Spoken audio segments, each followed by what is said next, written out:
สิบแ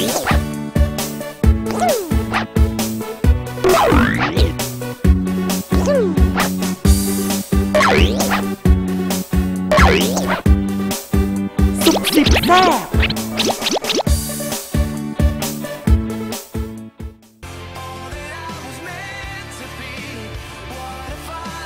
สวัสดีผู้ชมขอต้อนรับท่านเข้าสู่รายการซุปซิบมื้อนี้นะพวกเขาจะเป็นซุปซิบ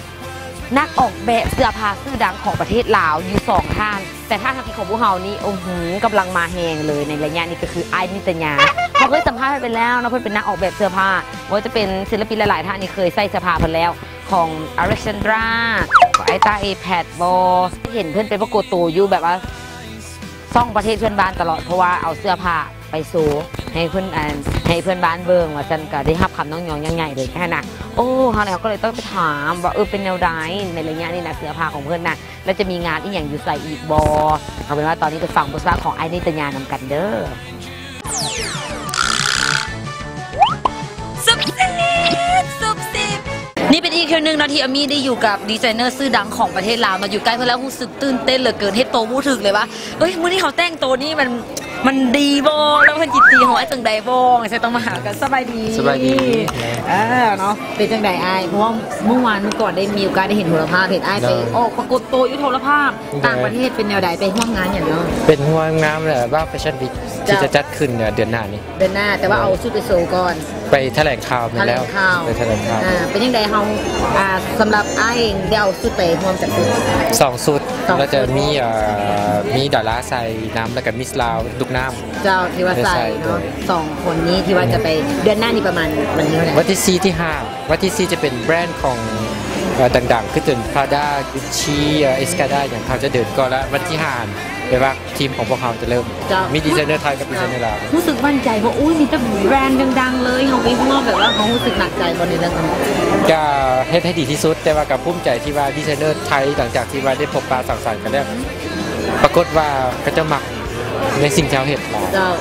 จ้าแล้วจะมีการแลกเปลี่ยนเงินกันโดยแล้วเพื่อนบ้านชุดของเขาเป็นยังไง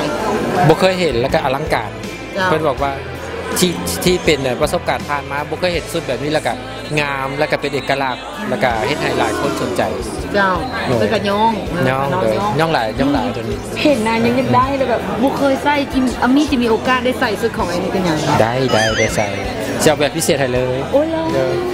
ใส่ห้องใดได้เนาะ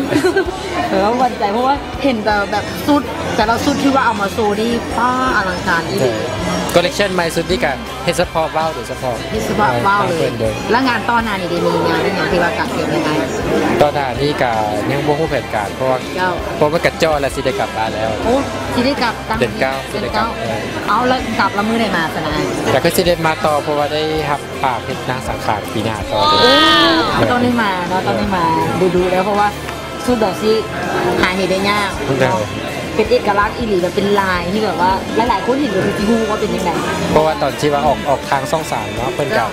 นกับมักและเพื่อนกับได้เห็นลวดลายได้ฮู้จักลาวหลายขึ้นได้ฮู้จักประเทศบ้านเฮาหลายขึ้นเจ้าว่าเขาเอกลักษณ์ความแตกต่างระหว่างประเทศไทยกับประเทศลาวเจ้าแต่ก่อนนี้เขาอาจจะเห็นเนาะไม่ยิงลาวว่าใส่สิ้นเบียนแท้แต่ว่าในเมื่อเขาจะก้าวเข้าสู่สากลแล้วแต่ว่าปรับเปลี่ยนจากสิ้นมาประยุกต์เป็นอีกอันนึงแต่ว่าเขาบ่ลืมแม่นลายลาวเขาบ่ลืมเป็นเอกลักษณ์เพราะว่าผ้าไหมนี่นะประเทศใดก็มีเบิร์ดผ้าไหมถ้าผ้าไหมใส่เขาจะบ่ฮู้ว่าเป็นลาวแต่ว่าลายลาวนี่มีแต่ประเทศเดียวมีเจ้าเป็นเอกลักษณ์ที่ว่าเขาต้องรักษาอีหลีเนาะมื้อนี้ก็ขอบใจไอ้นิตยาหลายๆที่เราลงอีกเชิญนึงเราหวังว่าก่อนที่จะกลับบ้านตัวเองอาจจะได้เห็นหน้ากันอีกเชิญนึงเนาะขอบใจหลายวันที่เจอกันอยู่งานว่าวเลยโอ้แม่นหว่ามื้อใดล่ะวันที่4ที่5นี่เพราะว่าสิได้กับผู้จัดการว่าวนี่ก็สิได้เตรียมตัวแจกบัตรเซอร์ละสิได้ไปแต่ละบอลโอ้เจ้าจัดอยู่ลาวอีดอนจันทร์โอ้เจ้าสิได้พบกันอีกแล้วที่ไปถามเพราะว่าดาราไทยเกือบนายแบบนางแบบไทยกับดาราเกือบ30ชีวิตบินมานี่โดยตรงเลยสิได้เจอพวกลูกสิได้เจออนันดาสิได้เจอหลายดาราหลายคนที่จะมาท่านในที่ว่ามักฮักในศิลปินในตัวเองฮักสิมือนั้นจะได้เห็นกันอย่างแน่นอนตื่นเต้นที่ทางไหนเนาะจะมีซ่อมสุดใส่ฐานมือเราจะได้ขอบใจหน่อยสุกสิบแซ่บทำฮองว่างานที่เพิ่นจะเอาเสื้อผ้าเพิ่นไปแสดงไปย่างซูนี่พวกเขาจะเอาภาพบรรยากาศมาให้เบิ่งกับงานว่าวแมกกาซีนเนาะคลิปต่อๆไปกูแหละ ต้องติดตามทาเบิ่งเด้อตอนนี้พักกันก่อนแล้วระยะเราไปทำมาซุปซิบซุปซิบแซ่บเปิดให้แลกอีกแล้วกับโครงการเบอร์ละ5ท่าฝันสะสมคะแนนเพื่อแลกเครื่องรางวัลจากลาวโทรคม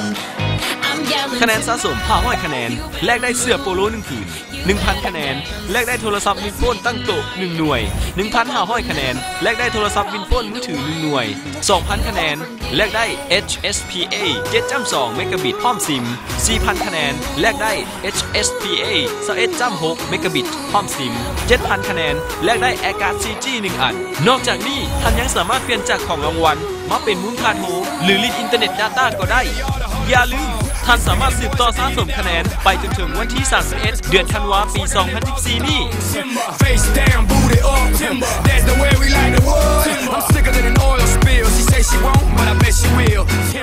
สอบถามข้อมูลเพิ่มเติม Contact Center 101 ตลอด24 ชั่วโมงแบบนี้ไปเกาหลีป้าเลิศเนาะเลิศละเนาะแนวไปบริเสียเงินกาแฟดาวพาไปแม่นหวะแม่นแท้ตอนนี้กาแฟดาวเจ๊โตที่นันโลในเกาหลีไปขอค้ำเงินสดว้าวรวมมูลค่าหลายกว่า400 ล้านกีง่ายๆเพียงแค่ท่านซื้อกาแฟสำเร็จรูปดาว3-in-1ขนาด600 กรัมซึ่งนี่2แบบสติ๊กรสชาติใดก็ได้อย่าลืมกดเบอร์ทางไหนของกาแฟทุกครั้งเปิดปุ๊บเห็นปั๊บแลกทำรางวัลทันทีโปรโมชั่นนี้เริ่มตั้งแต่วันที่15 วันที่31 เดือนตุลาคม 2014ติดต่อรับเครื่องรางวัลได้ที่ตัวแทนจำหน่ายกาแฟดาวทุกสาขาทั่วประเทศสอบถามข้อมูลเพิ่มเติมได้ที่021223399ดาวคือดาวก็ได้กาแฟดาวกาแฟลาวจากกลุ่มบริษัทดาวเฮือง